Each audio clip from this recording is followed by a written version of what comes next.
Good morning mga ka-update. Ngayon po tuloy-tuloy pa rin tayo sa pag-update sa mga legacy, mga pasabog na ginagawa ni Pangulong Bongbong Marcos Jr. Welcome to Romis Update Channel! Sa video ito mga ka-update, makita natin yung sinseridad ni Pangulong Bongbong Marcos sa kanyang mga programa na tinitiyak niyang makakarating sa mamamayan, at mapapakinggan din natin yung pasasalamat ng mga tao na kung saan ay naka-benefits na sa programang ito. So narito po. At napunta lang ako dito because I wanted to see kung maganda naman ang patakbo sa yung ating zero billing na ginagawa ngayon. At meron kaming may balita na merong kuminsan mahabang pila o hindi pa alam lahat ng kailangan gawin. Pero sa nakikita ko naman, everybody knows what they're supposed to do. Ang pasyente lang o yung kanyang pamilya, well, what they have to do, kagaya ng ginawa nitong ating kaibigan, she just came down para parang hotel mag-check out. Kasi kung titignan ninyo, wala na. Ang zero talaga, zero billing, wala na siyang kailangan bayaran. Ito yung contribution ng PhilHealth, ito yung sa DOH. So makikita ninyo talagang ganyan na. Ngayon, we just have to make sure na lahat ng ospital sa buong Pilipinas, alam nila ang procedure. Kasi bago ito. But I think kaya naman nila because maliwanag naman kung ano yung PhilHealth, ano yung sa DOH, at sinong qualified. Lahat naman halos qualified. This is for kung kailangan magpa-confine. Pagka hindi kailangan magpa-confine, tinuturuan natin ang ating mga kababayan, pumunta muna sa Bukas Center. Baka naman, kung ano yung reklamo nila, baka maayos naman sa Bukas Center. Pero kung hindi kaya ng Bukas Center, papupuntahin naman sila sa ospital at aalagaan din sila. And again, zero billing ang paglabas. Walang dagdag na bayad, wala nang dokumento, wala nang kailangan gawin. Pipirma na lang, pwede na nilang i-uwi ang kanilang pasyente. Kailangan natin pasalamatan lahat ng ating magigiting at napakasipag at napaka-dedicated na healthcare workers. Sa mga doktor, sa mga nurse, sa mga medtech, sa mga staff, sa mga non-medical, lahat. Alam naman natin, hindi sila necessarily na sumusunod sa oras ng kanilang duty. Pag kinakailangan sila ay nandyan pa rin kahit na on break na sila.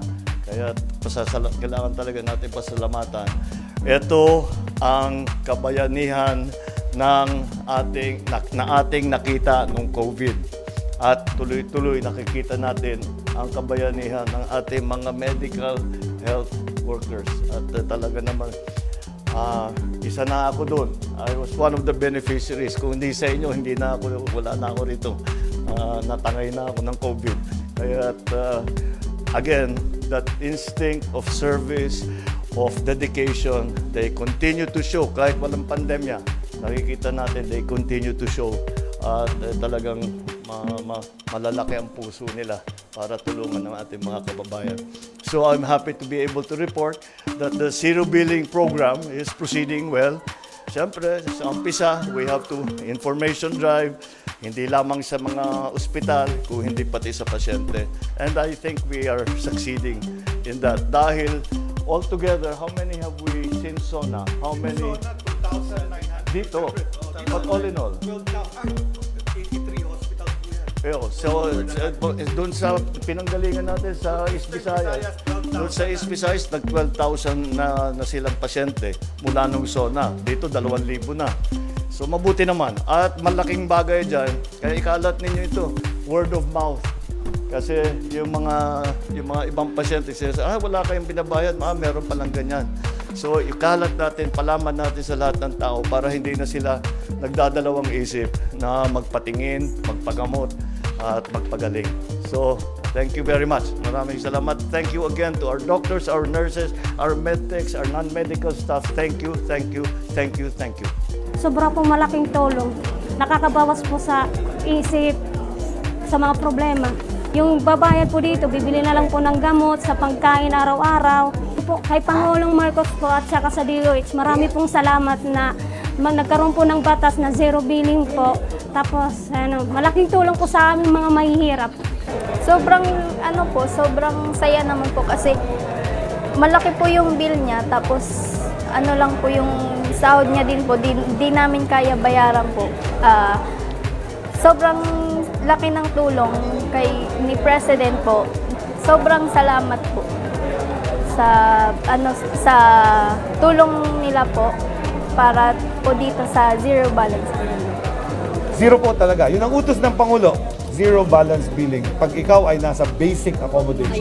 Ang payo niya doon para wala nang pinupuntahang iba, manghihingi pa ng tulong. Pamahalaan din naman ng perang ginagamit pantulong. Ibinuhos niya na, in fact, dito sa 2026, dinagdagan ng MOE ng ating mga ospital by 15% para matugunan itong no balance billing. So ito, pinapaganda namin that all Filipinos, through universal health coverage and through the utos ng Presidente, hindi mo na po problemahin yung magkakasakit ang